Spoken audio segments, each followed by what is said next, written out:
you're considering to deep dive into a single programming language, so मैं ऐसा recommend करूँगा कि as a data analyst or as a data scientist, if you're looking for these fields, Python is something which will be really useful. हाँ, in future कुछ नया आ सकता है and then you need to shift, but I don't think this would be happen in next 2 to 3 years at least. So yeah, Python will be the only thing. R भी रहता है, but I don't think R इतना use होता है industry में. Yes, there are projects, and if you have knowledge of both, it's really good. So Python will be something which you'll be using most of the time.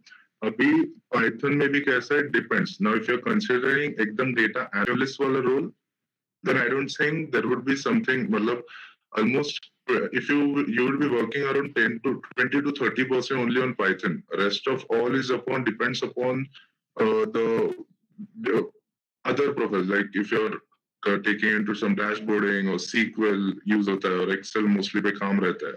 Python is less used in data analyst side. Data scientist के लिए Python is used most because if you're considering data scientist roles, the machine learning models, anything, all are built on these